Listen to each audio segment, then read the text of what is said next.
बर' माहारिनिफ्राय असमिया जोबोद मोनसे popular serial बेहारबारि outpost बेवहाय गोबाव सम एक्टिं खालामनानै सारा आसाम नाङैनो बयजोंबो मिथिजानो हानाय मोनसे मोजां मोनसे मुं मोननो हानाय फैलाव बसुमतारिया बावैसो रुंसारि जालांदों आरो बिथांखौ दिनै जों बयबो बिथांनि सादुनि सानाव बिबार बावनो थाखाय नुजाफैदों।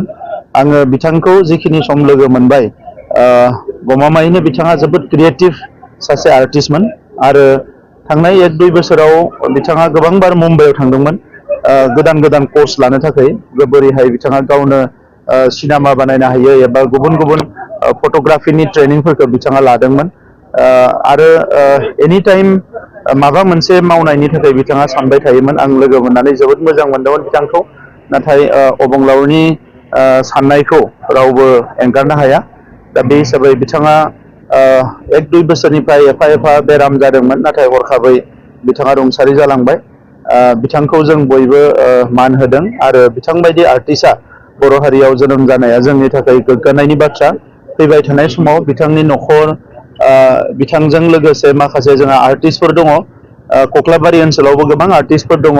जोंनि MCLA बयबो लोगो नांनानै बिथांनि मुंखौ अरायसम गोजोर खालामनानै दोननो थाखाय माबा मोनसे मोजां सिन्था खालामनाय जागोन जाहाथे फैलाव बसुमतारिया आसामनि मोनसे सिरियालाव बिथाङा खामानि मावनानै बर' हारिखौ सारा आसामाव मिथिजानाय मोनसे थासारियाव लाबोनो हादों।